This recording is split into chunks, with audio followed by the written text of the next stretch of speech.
आई सुलेखाचा काही फोन आला होता? 2 दिवस झाले तिला जाऊन. सारखा फोन ट्राय करते, मी लागतच नाहीये. बंद ठेवला असेल तिने फोन. हो, पण का? साधी गोष्ट आहे, ती कुठे आहे तुला कळू नये म्हणून. तुला जाताना काही सांगून गेलीये? मला ती कधी काही सांगते का? आई,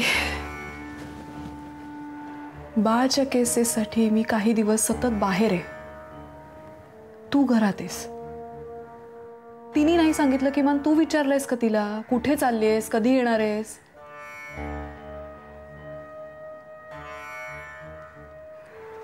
कसला विचार करतेस? आठवते मी तिला शेवटचं कधी विचारलं होतं. मला वाटतं ती कॉलेजमध्ये असताना मी शेवटचं विचारलं होतं. आई बास, प्लीज.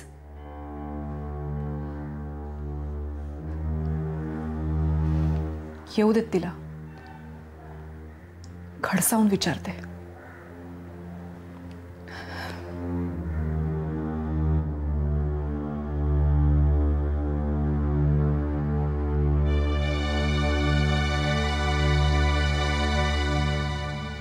माईच्या हळव्या सशान लुरते. काय ग प्रिया? प्रिया, प्रिया, आठवतं तुला काही? काय? नाही म्हणजे तुला काही आठवत नव्हतं ना, म्हणून मी तुला विचारते. आता आठवत आहे का काही?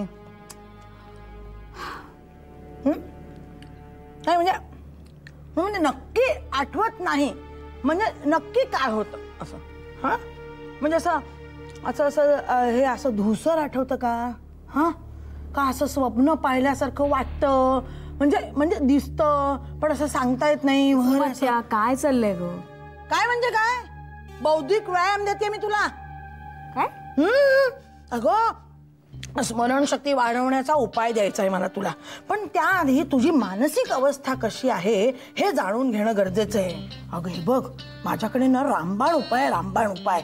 म्हणजे आपण एखाद्या वेळेला गोष्ट विसरलो ना की तो करायचा उपाय म्हणजे जो मी करते. हा म्हणजे काय असतं की आपण शेवटी जी केलेली गोष्ट असते ना, म्हणजे जी आपण ती विसरतो ती गोष्ट आपण आठवायची. हा म्हणजे मग सगळं पुढे सगळं आठवायला लागतं. हो हो. तुला झालाय फायदा? झालाय म्हणजे काय? अगं झालाच आहे, नेहमीच होतो. मी एखादी गोष्ट विसरली ना की मी हाच उपाय करते. प्रिया, स्मरणशक्ती तल्लख आहे माझी. बरोबर. अरे दादा, तू कधी आलास? अगं मी स्मरणशक्तीचा वरती एक रामबाण उपाय कोणतरी सांगते असं ऐकलं, पण चला आपणही ऐकूया. मग बघ, आहे की नाही रामबाण उपाय? अरे ग्रेट, क्या बात आहे. मी इथे कशासाठी आलो होतो? झालं म्हणजे तुला सुद्धा आता आठवत नाहीये का काही? ह्या घरात माझ्या एकटीची स्मरणशक्ती अशी तल्लख आहे. आठवलं? बरं. मगाशी मी तुला आजचा पेपर दिला होता मला आणि सांगितलं होतं की याची पुरवणी मला हवी आहे. तू म्हणाले आत्ता देते आणि जी गेलीस ती इथे आलीस. दिली नाही का पुरवणी तुला? कुठे ठेवली मी? अगं हसू नकोस प्रिया, मी आठवते. मी तुझा रामबाण उपाय वापर ना. तेच करते मी, तेच करते. म्हणजे मी हे केलं तिकडे, मी अशी हे झाले मग टिपाय कडून मग नाही स्वयंपाकघरात नाही खिडकीकडे आले आणि मग टेलिफोन. मी आलेच. मी नक्की नाही ना दिले तुला? आलेच मी, आलेच. बघून येते फोनच्या जवळ, बघून येते. आलेच मी.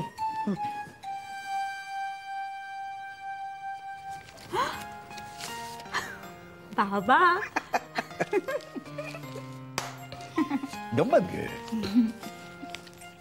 मला माहिती होतं की इथे येऊन तुला काहीतरी छाडणार, म्हणून तुला जरा कामाला लावलं. आराम कर आता आणि काहीही आठवायची गरज नाही. आठवेल तेव्हा आठवेल. ओके.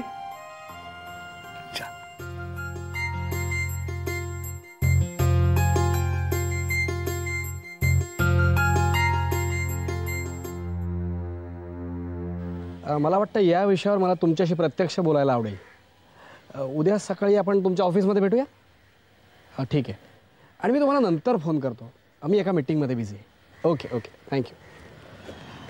सॉरी बोल. मला वाटलंच होतं ती हे असं काहीतरी करेल आणि पुढल्या वेळीही ती हेच करेल. तारखांवर तारखा तारखांवर तारखा पडत राहतील बस. का इतका हायपर होतोयस? मी तर म्हणतो ह्या गोष्टीकडे पॉझिटिव्हली बघ. कारण मला वाटलं होतं यावेळी तिच्याकडून एखादा जबरदस्त काउंटर अटॅक होईल. आपल्या गोष्टी खोडण्यासाठी ती एखादा तरी चांगला एव्हिडन्स वापरेल. पण तसं नाही झालं. विराज तिनं तब्येतीचं कारण दिलंय आणि ती नाहीच आली. कसलं फुटकळ कारण आहे. अरे हा पळपुटेपणा आहे. असेल पण मला तरी ती मला पिऊला न भेटू देण्याची एक स्मार्ट मूव्ह वाटते. त्यासाठी त्यांनी फार कष्टही घेतले नाहीत. एक मेडिकल सर्टिफिकेट आणि तिला हवं ते मिळालं. पण आपलं काय शेखर? विराज आपल्या पहिल्या स्टेपलाच ते बॅकफूटवर गेली आहे. बॅकफूटवर जाणं म्हणजे नेहमीच माघार घेणं नव्हे. वार करण्यासाठी घेतलेला पवित्राही असू शकतो तो शेखर. आणि तिला वार करण्यापलीकडे दुसरं काहीही येत नाही. समोरच्याच्या एक्सपेक्टेशन्स तोडायला आवडतात तिला. त्याचाच तर आपल्याला फायदा घ्यायचा आहे. तिला विचार करत राहू देत आपल्या पुढच्या स्टेपचा. आता आपण तिच्या एक्सपेक्टेशन्स तोडूयात. म्हणजे आता तिला काय झालं, ती का आली नाही हे तू तिला विचारू नकोस. आपण शांतपणे कोर्टात अपील करत राहायचं. ती कारणात येत राहील आणि याच दरम्यान आपण कोर्टाकडे वन साइडेड डिसिजनसाठी अपील करायचं जे तिला एक्सपेक्टेड नसेल. असं होऊ शकतं? माझ्यासाठी तरी तिनं आज एक पाऊल मागे घेतलंय. तिथंच माझा कॉन्फिडन्स वाढलाय. आता फक्त विश्वास या शब्दावर विश्वास उरलाय माझा. माझा तुझ्यावर, तुझा तुझ्या प्रयत्नांवर, बघायचं इतकंच कायद्याचा कशावर विश्वास आहे? प्रामाणिक प्रयत्नांवर की तनिष्काच्या मॅनिप्युलेशनवर? शेखर, आपण कायद्याच्या मदतीने लढतोय. एक जबाबदार नागरिक म्हणून आपण कदाचित जिंकू, कदाचित हरू. पण एक गोष्ट नक्की, एक बाप म्हणून मी कधीही हरणार नाही.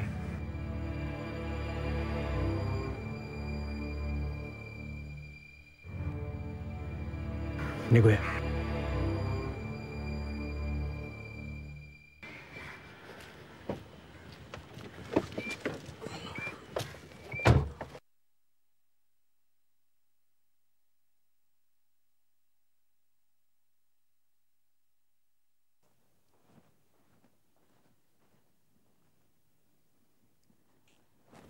हॅलो मम्मा, तुम्ही अचानक? तुला सरप्राईज द्यायला आले. अगं स्वप्नीलने सोडलं मला. मग तो कुठे आहे? तो गेला, त्याला काहीतरी अर्जंट काम होतं. घरापर्यंत यायला त्याला वेळ आहे, घरात यायला नाही. जाऊ दे, मला त्याच्याविषयी काही बोलायचंच नाही. मम्मा, तुम्ही कशा आहात? मी बरी आहे. तू कशी आहेस? बरी आहे. पण मम्मा, काही गोष्टी आठवत नाहीये. मम्मा, तुम्हाला आठवतंय तुमच्या घरून मी नक्की कुठे गेले होते? हे बघ, त्या दिवशीबद्दल मी आज काहीही बोलणार नाहीये. मम्मा, एकदा तो विचार डोक्यात शिरला ना की सारखा मी त्याच संदर्भात विचार करत बसते. सांगा ना मम्मा, काय झालं होतं? आपण नेहमीप्रमाणे गप्पा मारल्या, मजा केली आणि मग तू गेलीस.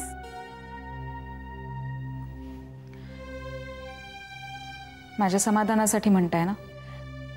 प्रिया, हे विचार आता सोडून दे. मला सांग, आजोबा कसे आहेत? बरे आहेत. आमच्या वाड्यावर सोहळा आहे ना, त्याच्याच तयारीसाठी गेलेत तिथे. मला वाटतं तू सुद्धा वाड्यावर गेलं पाहिजेस त्यांच्या मदतीला. मम्मा, मी कुठेही गेले तरी माझ्या पुन्हा तोच विषय. प्रिया, तुला एक सांगू का? काही प्रश्नांची उत्तरं लगेच मिळत नसतात, म्हणून सारखा सारखा त्याचा विचार करायचा नाही. जेवढा तू विचार करशील ना, तेवढा तुला परत परत त्रास होत राहील. शक्यतो यातून बाहेर पडण्याचा प्रयत्न कर, लवकरात लवकर. आणि मला काही चहा बी देशील की नाही? आई, आम्ही विसरलेच. बस आम्ही आणते.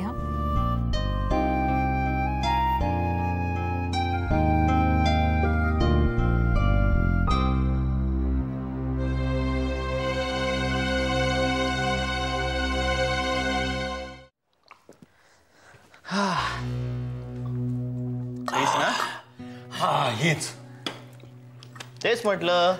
विष्णू काका सकाळ सकाळ कसा आला इकडे? अरे तुला माहिती आहे ना, मालकांचा दिवस पोथी वाचल्याशिवाय सुरू होत नाही आणि संपतही नाही. मला म्हणत होते उद्या सावकाश जाऊन आण, पण मीच हट्ट केला. नाही म्हटलं, आत्ताच्या आत्ताच जाणार आणि घेऊन येणार. मालक नेहमी म्हणतात, या पोथ्यांमध्ये अद्भुत अशी शक्ती असते. अरे म्हणून तर आपला भेटायचा योग आला. बरं वाटलं तुला भेटून. बरं आठवण झाली, इथे जवळपास कुठे मार्केट आहे का रे? काय घ्यायचं तुला? कोणाला सांगणार नाहीस ना? हा, सांग ना. आता आपल्या वाड्यावर आणायचे सोहळा आहे ना, तर त्या निमित्ताने मला मालकांना एखादी भेट द्यावीशी वाटते. म्हटलं मुंबईला जातोच आहे तर खरेदी करूनच येऊया. खरं तर तुलाच सांगणार होतो आणायला, पण अरे असं कर ना, तू माझ्याबरोबर येतोस का? अरे विचारतोयस काय? लहानपणी मी नाही तुझ्याकडे हट्ट करायचो मला मार्केटमध्ये घेऊन चल म्हणून. ऑर्डर सोड, मला मार्केटमध्ये घेऊन चल म्हणून. अरे याउलट मी काय म्हणतो, तुला काय हवंय ते सांग ना, मीच घेऊन येतो. तुला उगाच पायपीट नको, तू आराम कर. नाही नाही नाही, मी माझ्या नजरेसमोर ती विकत घेणार. खरं सांगू का आधी, मालकाने खूप केलंय रे माझ्यासाठी. आपल्या मुलासारखा माझा सांभाळ केलाय. माझे 10 जन्म जरी मी त्यांची सेवा केली ना, तरी ते उपकार फिटायचे नाहीत. पण या सोहळ्याच्या निमित्ताने मला त्यांना फुल ना फुलाची पाकळी म्हणून काहीतरी द्यायचंच आहे. पण काय देऊ, मला तोच प्रश्न पडलाय. आजपर्यंत त्यांच्याकडून फक्त घेत आलो ना, द्यायची वेळ कधी आलीच नाही. नो प्रॉब्लेम विष्णू काका, मी येतो तुझ्या बरोबर. अरे हो, ते क्षिप्राचे वडील येणार होते, त्यांचं काय झालं रे? नाही, ते येणार म्हणून मारे मी त्या माळ्यावरच्या ट्रंका काढून ठेवल्या, त्या तशाच पडून आहेत. आजोबाने तुला काही सांगितलं नाही? नाही. अरे त्यांचं येणं थोडं पुढे गेलंय. का? त्यांचं इजिप्त मधलं काम अजून संपलेलं नाहीये, ते शेवटच्या टप्प्यात आहे. इजिप्त मधलं? काय करतात तिकडे ते? पिरॅमिडचं संशोधन. कसल्या पिरॅमिडचं? परमिट नाही रे, पिरॅमिड. काय असतं ते? पिरॅमिड्स म्हणजे पूर्वीच्या काळात ना, इजिप्तमधल्या माणसांनी तेव्हाचे राजे महाराजे मेल्यानंतर त्यांना पुरण्यासाठी ही मोठी थडगी बांधून ठेवली. ही थडगी ते उकरतात. म्हणजे त्यावेळची संस्कृती जाणून घेण्यासाठी ही थडगी उकरण्याचं काम करतात. काय पण माणसांना एक एक छंद असतात. आता मेलेल्या माणसाला पुरलंय ते उकरून काय मिळणार आहे? हा, त्यात इतर अनेक गोष्टी असतात.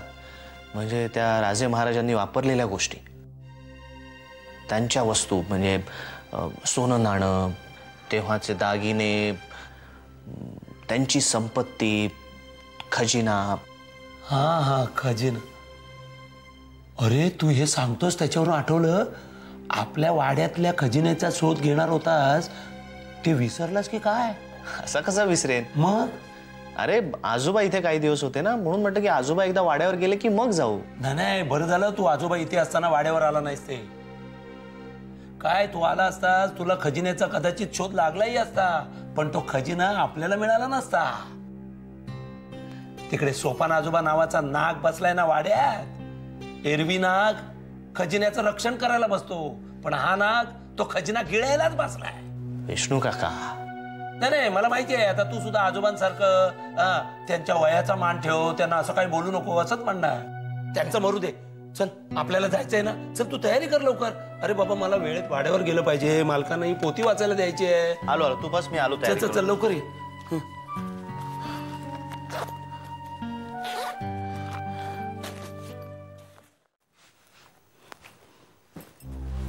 प्रथमेश, बाबा आले ना की गावाला जायचंय आपल्याला.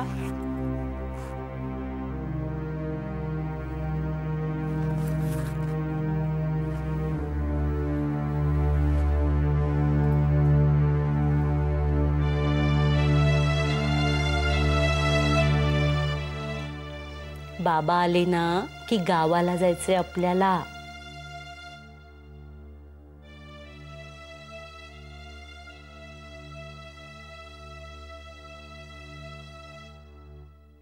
माझ्याकडे बघ ना, बघ माझ्याकडे बघ.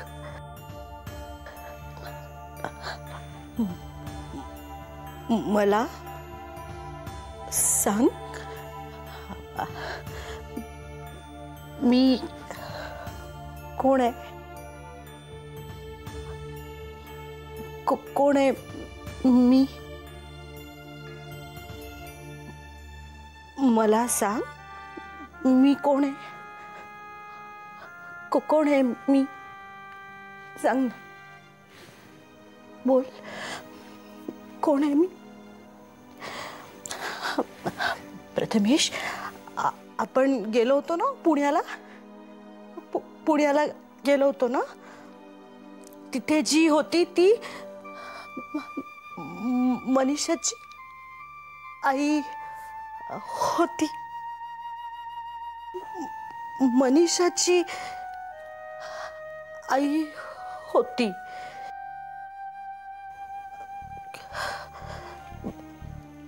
ती तुझी आई नाहीये. मी तुझी आई आहे. मी तुझी, मी आई आहे तुझी. ती मनीषाची आई होती मागच्या जन्मातली. तिला आई म्हणतोस आणि मला नाही म्हणत.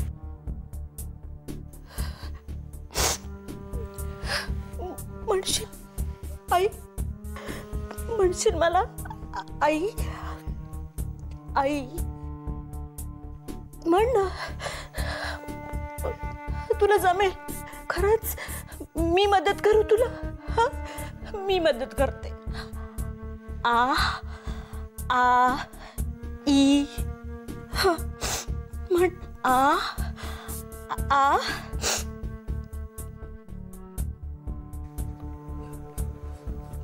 म्हणणार आहे. आई आई म्हण.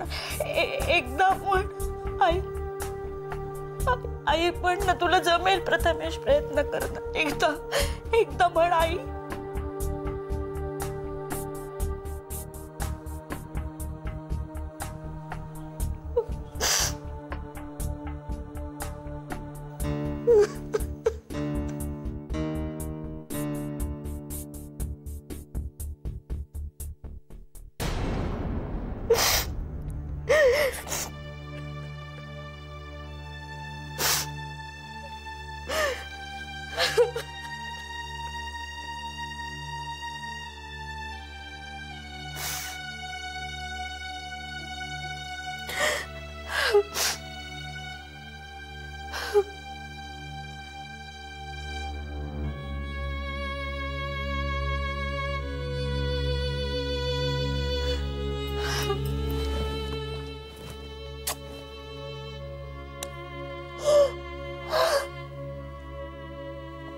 I'm sorry.